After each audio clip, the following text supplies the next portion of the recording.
என்னுடைய பேர் சசிதரன். எங்களுடைய ஸ்டார்ட் அப் நிறுவனத்தின் பேர் இந்தியா ஸ்பீக்ஸ் ரிசர்ச் லேப்ஸ். இதோடைய பிரெயின் டாக்டர் மாதவராஜ் என்னுடைய சகோதரர்.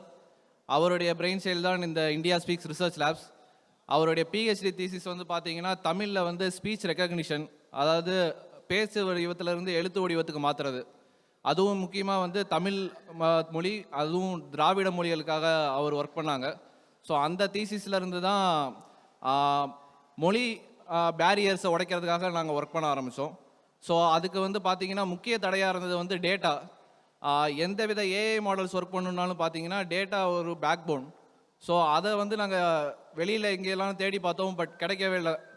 இதுவே பார்த்தீங்கன்னா இங்கிலீஷ் மற்ற ஃபாரின் மொழிகளுக்கு பார்த்தீங்கன்னா அதுக்குண்டான டேட்டா அவைலபிலிட்டி ஜாஸ்தியாக இருக்கும். பட் ஆனால் இந்திய மொழிகளுக்கு வந்து அந்த டேட்டா பெருசாக கிடைக்கிறது கிடையாது.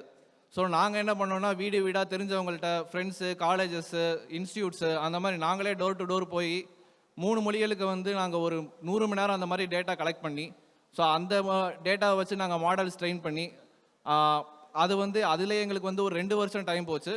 நாங்கள் வந்து ஸ்டார்ட் அப் இந்தியா சீட் ஃபிலிம்ஸ்க்கு கிராண்ட் வாங்கியிருந்தோம். ஸோ அதை வச்சு தான் அந்த டேட்டா நாங்கள் ஃபஸ்ட்டு கலெக்ட் பண்ணோம். ஸோ அதில் ஆனால் 2 வருஷம் போயிடுச்சு. ஸோ அதுக்கப்புறம் பார்த்தீங்கன்னா நாங்களுக்கு ஸ்டார்ட் அப் டிஎன்லேருந்து SC/ST ஃபண்ட் நம்மளுக்கு கிடச்சிருந்தது. ஸோ அது மூலிமா அதே மாதிரி இன்னொரு மாடலுக்கு வந்து ஒர்க் பண்ணுறப்ப அதே 2 வருஷத்தில் அந்த 2 வருஷமாக அந்த கலெக்ட் பண்ண டேட்டா வந்து நாங்கள் 3 மாதத்துலேயே அந்த டேட்டா கலெக்ட் பண்ணி அதை வந்து மாடலில் ட்ரெயின் பண்ணி அதோட அவுட்புட் கொண்டு வந்திருந்தோம். ஸோ இதுக்கு வந்து நான் ஸ்டார்ட் அப் டிஎனுக்கும் அந்த SC/ST ஃபண்ட் இனிஷியேட்டிவ்க்கும் நான் ரொம்ப கடமைப்பட்டிருக்கோம். என்னோட நன்றிகளையும் தெரிவித்துக்கிறேன். அதுவும் இல்லாமல் அந்த ஃபண்டை வச்சு பார்த்தீங்கன்னா இப்போ டேட்டா கிடச்சிருச்சு. ஆனால் அதை ட்ரெயின் பண்ணுறதுக்கு ஹை கம்ப்யூட்டேஷனல் பவர் உள்ள GPU சர்வர்ஸ் தேவைப்படுது. ஸோ அதுக்கு நம்ம காசு கிடையாது நம்மளுக்கு. நாங்கள் இனிஷியலாக ஸ்டார்ட் பண்ணப்பே பார்த்தீங்கன்னா ஸ்டார்ட் அப்க்கு யூஸ்வலாகவே வந்து ஒரு ஃபண்டிங் தேவைப்படும், அட்லீஸ்ட் ஒரு இனிஷியல் அமௌண்ட்டாக தேவைப்படும். எங்களுக்கு நாங்கள் என்ன பண்ணியிருந்தோம்னா எங்களோட அக்ரிகல்ச்சர் லேண்டை வந்து லீஸ்க்கு விட்டு அந்த அமௌண்ட் வச்சு தான் நாங்கள் ஸ்டார்ட்டே பண்ணோம். ப்ளஸ் வந்து ஃப்ரெண்ட்ஸோட அமௌண்ட்டை அதை வச்சு தான் ஸ்டார்ட் பண்ணோம். ஸோ அதுக்கப்புறம் இப்போ GPU சர்வர்ஸ் ப்ரொக்யூர் பண்ணுறதுக்கு நம்மளுக்கு காசு கிடையாது. ஸோ அதனால என்ன ஆச்சுன்னா இப்போ NVIDIA AWSலேருந்து ஃப்ரீ கிரெடிட்ஸை வச்சு நம்ம ஒர்க் பண்ணிகிட்டு இருந்தோம். ஸோ ஆனால் அந்த கிரெடிட்ஸ் முடிஞ்சதுக்கப்புறம் எங்களுக்கு வேறு ஆப்ஷனே கிடையாது. ஸோ அந்த டயத்தில் தான் ஸ்டார்ட் அப் டிஎன் ஃபண்டிங் எங்களுக்கு கிடச்சிருந்தது. ஸோ அதை வச்சு நாங்கள் GPU சர்வர்ஸ் ப்ரொக்யூர் பண்ணி அதில் தான் இப்போ நாங்கள் ட்ரைனிங் பண்ணிக்கிட்டு இருக்கோம். ஸோ இப்போ வந்து நவீன்குமார் சார் வந்து சொல்லியிருந்தார் ஏஐ டப்பிங்கிற ஒரு பிளாட்ஃபார்ம். ஸோ அது எங்களோட ஏஐ டப்பிங் பிளாட்ஃபார்ம் தான் அவர் சொல்லியிருந்தார். ஸோ அது மூலியமாக என்னென்னா ஒரு வாய்ஸ் ஆர்டிஸ்ட்டை வச்சு மொத்த படத்துக்கே டப் பண்ண முடியும். அது மட்டும் இல்லாமல் மற்ற ப்ராடக்ட்ஸும் ஒர்க் பண்ணிகிட்டு இருக்கோம். முன்னாடியே சொன்ன மாதிரி speech to text, text to speech. அதுவும் இல்லாமல் நாங்களே ஒரு டிரான்ஸ்லேஷன் மாடல் ரெடி பண்ணியிருக்கோம், Tamil to English and English to தமிழுக்கு.